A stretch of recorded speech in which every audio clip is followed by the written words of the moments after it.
지난 9일 미국 제약회사 화이자와 독일 바이오엔테크가 함께 개발 중인 코로나19 백신의 효과가 90% 이상이라는 중간 결과가 발표됐습니다. 그동안 과학자들은 최소 75% 이상의 효과를 가진 코로나19 백신을 기대해왔다고 CNBC 방송이 전했습니다. 앤서니 파우치 미 국립알레르기 전염병 연구소 소장 역시 60% 정도의 효과적인 백신도 그런대로 괜찮다고 밝힌 바 있습니다. 비록 중간 결과이긴 하지만 90% 이상의 효과는 일반 독감 백신의 2배에 가까운 것입니다. 파우치 소장은 10일 MBC 방송에 출연해 그 백신은 이 팬데믹을 국내적으로 그리고 국제적으로 끝내는데 매우 중요한 도구라며 이런 잠재력이 있는 백신과 공중보건 조치의 결합은 우리를 어려운 상황으로부터 벗어나게 해줄 것이라고 말했습니다. 그는 이 백신이 미국 식품의약국으로부터 긴급 사용 승인을 받으면 12월까지는 가장 시급하게 필요한 사람들에게 우선 제공될 것으로 믿는다면서 적절한 시간 뒤에는 백신을 원하고 필요로 하는 모든 사람에게 백신이 주어지기를 희망한다고 말했습니다. 이런 상황 속에 백신 개발과 함께 넘어야 할 또 다른 산이 하나 있습니다. 바로 저온 유통 시스템의 운송 문제입니다. 최근 독감 백신 유통 과정에서 문제가 있었던 것처럼 잘못된 보관과 유통으로 그 효과가 사라지거나 부작용이 일어날 수 있기 때문입니다. 특히 3상단계에서 90% 이상의 효과를 보인 화이자와 바이오엔테크가 개발한 백신을 어떻게 유통 보관할지가 관건입니다. 이 백신은 영하 70도라는 초저온 상태를 유지해야만 효능이 유지되기 때문입니다.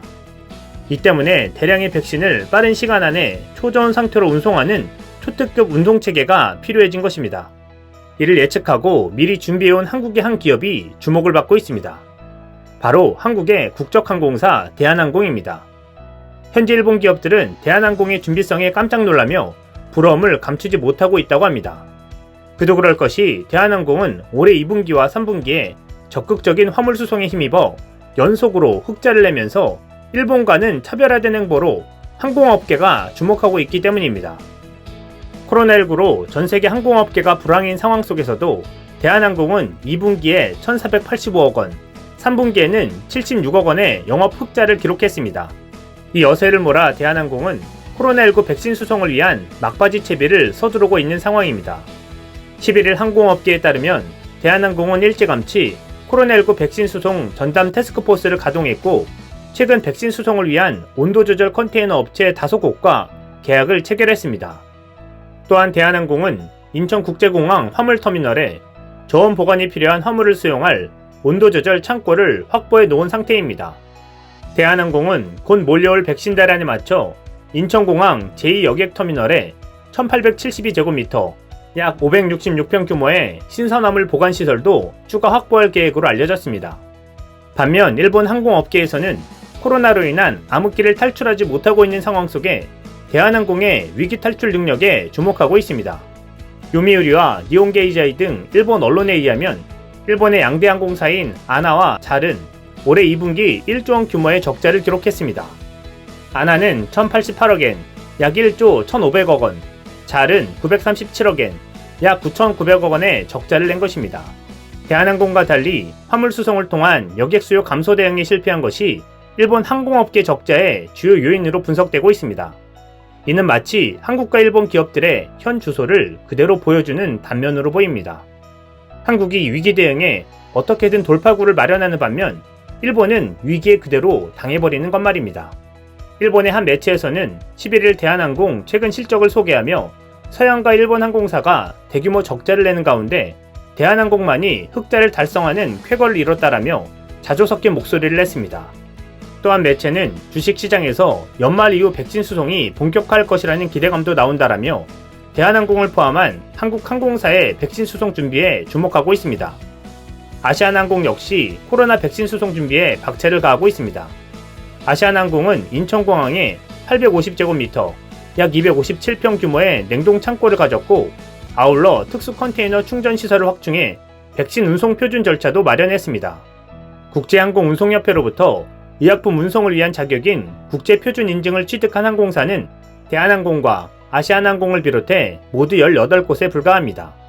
이제 미국 화이자가 개발한 코로나19 백신이 효과를 보였다는 소식이 전해지며 불황 탈피를 위해 글로벌 항공사들이 본격적으로 백신 수송 경쟁에 뛰어들 전망입니다.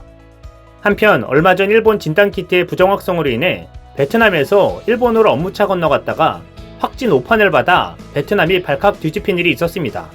일본도 자국 진단키트에 대한 신뢰도가 낮아지는 상황에서 한국의 진단키트 업체인 칸젠이 일본의 코비책이라는 진단키트 수출기를 열었습니다. 국내 진단키트 제품으로는 처음으로 일본 전역에 퍼져있는 최상위 드럭스토어 체인점에 입점하게 되는 것입니다. 이미 칸젠은 50만 개의 테스트 공급 계약을 마쳤으며 선급금도 받았다고 칸젠은 9일 밝혔습니다.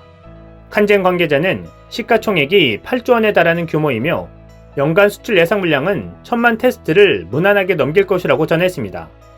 또한 품질을 인정받아 일본 유명 약국 체인에 납품이 성사됐다는 게 큰 의미가 있다라고 말했습니다. 코비책의 양성 판정 정확도는 97%이며 음성 판정 정확도는 100%입니다.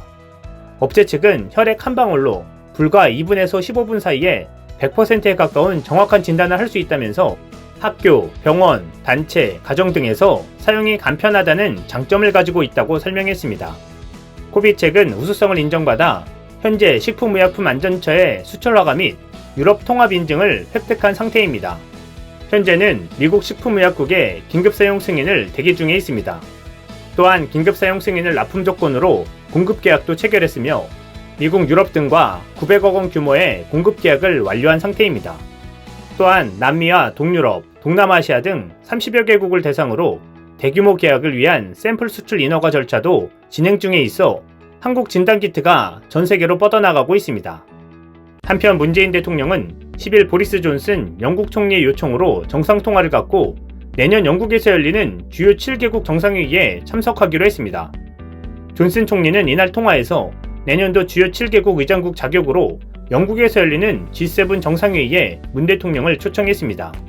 이에 문 대통령은 감사의 뜻을 표하며 G7 정상회의가 성공적으로 치러지도록 영국과 협력하고 기여할 의지를 갖고 있다고 화답했습니다. 이어 우리 정부는 코로나19로 연기한 2차 P4G 정상회의를 아셈 정상회의와 연계해 내년 5월 말 서울에서 개최한다며 총리께서 참석해주시면 더욱 뜻깊을 것이라고 말했습니다. 두 정상은 세계적으로 재유행 흐름을 보이는 코로나19에 대한 의견도 공유했습니다. 존슨 총리는 한국이 코로나19에 멋지게 대응해 전 세계에 좋은 모델이 되고 있다며 문 대통령의 업적을 축하한다고 언급했습니다. 두 정상은 향후 백신 치료제 개발, 보건 거버넌스 강화 등 코로나19 종식을 위해 긴밀히 협력하기로 했습니다. 문 대통령은 한편 유엔 안전보장이사회 상임이사국인 영국이 한반도 비핵화와 항구적 평화 정착을 위한 한국의 노력을 계속 지지해달라고 당부했고 존슨 총리는 완전한 지원과 협력을 약속한다고 대답했습니다. 한국의 의상은 올해도 내년에도 G7에 초청될 정도로 올라갔으며 한국의 남다른 위기 대응 능력과 기술력은 전 세계에 도움이 되고 있습니다. 이상 시온TV였습니다.